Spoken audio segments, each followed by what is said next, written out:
clairement, il faut que les personnes aient pris conscience qu'il n'est pas normal, après 65 ans, d'avoir fait une chute.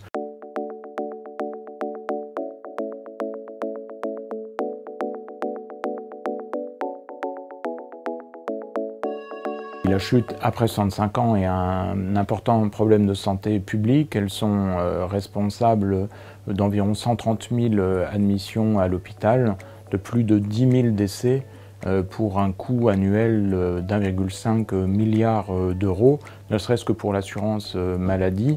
Ces chutes sont aussi responsables d'une perte d'autonomie conduisant à un risque très important d'admission en EHPAD.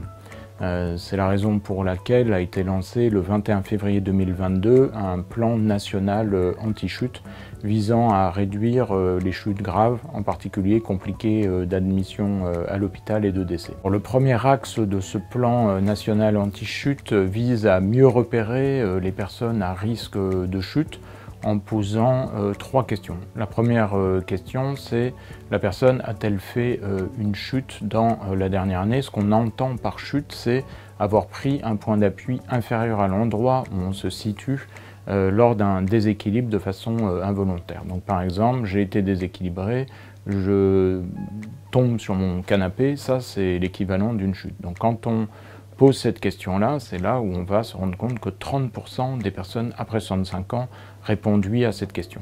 La deuxième question à se poser, c'est: avez-vous peur de tomber? Vous sentez-vous instable en marchant ou en vous levant? Quand les personnes vont répondre oui à l'antécédent de chute, elles vont être considérées comme à haut risque de chute quand ces chutes ont été répétées, au moins 2 chutes dans la dernière année, quand elles sont compliquées de blessures, quand la personne n'a pas été capable de se relever seule du sol, quand ces chutes interviennent dans un contexte de fragilité où les personnes perdent de l'autonomie, ont des difficultés de marche, perdent du poids, diminuent leur force musculaire. Et puis enfin, vont être considérées à haut risque de chute les personnes pour lesquelles la chute survient sans cause particulière. La personne ne sait plus dire pourquoi la chute est arrivée, ce qui suggère possiblement une perte de connaissance. Donc, quand ces personnes ont ces critères, elles sont à haut risque de chute. Quand la personne a fait seulement une chute, ou n'a pas fait de chute encore, mais se plaint d'une certaine instabilité, a peur de tomber, à ce moment-là, il faut faire 2 tests complémentaires que sont quelle est la vitesse de marche? Est-ce que les personnes mettent plus de 4 secondes, 5 secondes pour faire 4 mètres?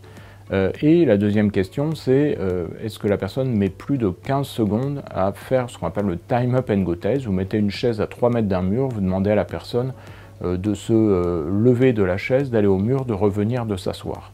Donc les personnes qui vont avoir une faible vitesse de marche et les personnes qui vont avoir ces difficultés au time up and go test vont être considérées comme à risque intermédiaire.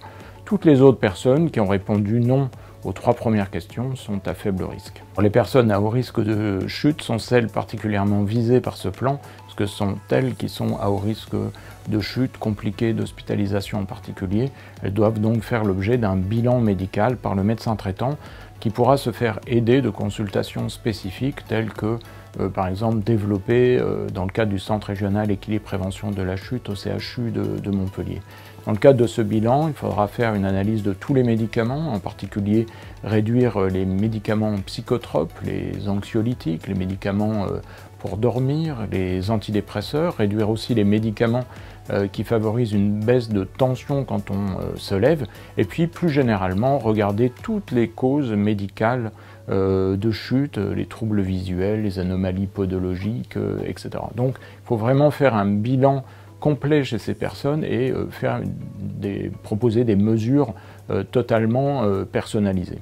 Pour les personnes à risque intermédiaire de chute, il faudra surtout orienter vers l'activité physique adaptée, en particulier en groupe et en particulier par des enseignants effectuant de l'activité physique adaptée. Pour les personnes à faible risque de chute, eh bien, il faudra leur donner des avis, des conseils sur donc l'aménagement du domicile, leur dire de continuer à faire de l'activité physique adaptée et leur donner aussi des conseils sur les médicaments potentiellement inducteurs de chute, en particulier ces médicaments anxiolytiques, antidépresseurs, et qui font dormir. Pour les personnes à risque élevé de chute qui sont orientées vers une consultation spécifique par le médecin traitant, le patient est donc vu par un gériatre pour faire une évaluation globale de tous les facteurs de risque de chute, avec l'analyse de l'ordonnance et recherche de toutes les maladies potentiellement à risque de chute et pour lesquelles il va y avoir un traitement qui va être adapté, seront vus par une podologue, un kinésithérapeute, mais aussi l'ergothérapeute. L'ergothérapie fait vraiment partie d'un des axes majeurs du plan. L'objectif est d'avoir accès facilement à un ergothérapeute pour adapter le domicile, pour en réduire les risques. Le plan prévoit aussi d'autres axes, l'accès facilité aux aides techniques et l'assistance, la téléassistance au domicile, vise aussi à faciliter l'accès à l'activité physique adaptée en groupe pour les personnes à risque intermédiaire de chute, en particulier l'accès à ces groupes qui sont conduits par des enseignants d'activité physique adaptée.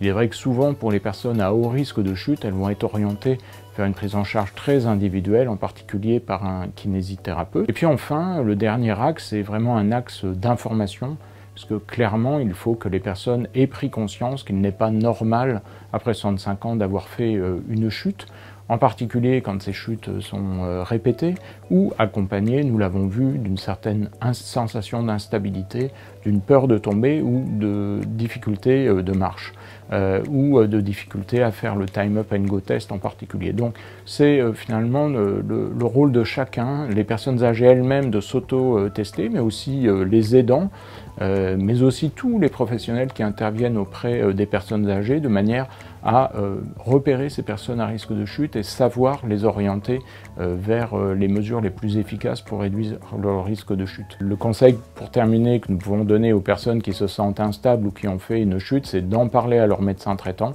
de manière à faire cette évaluation déjà du risque de chute pour savoir si les personnes sont à risque modéré ou élevé de chute, et puis ensuite de faire ce bilan étiologique en fonction du risque et ne pas hésiter à recourir à un avis spécialisé, en particulier gériatrique, dans des consultations spécifiques. Donc n'hésitez pas à aller chercher de l'information sur le plan national anti-chute, sur toutes ces mesures du plan, les différents axes, mais aussi sur le site du CHU de Montpellier, par exemple, pour trouver les coordonnées du Centre régional équilibre prévention de la chute.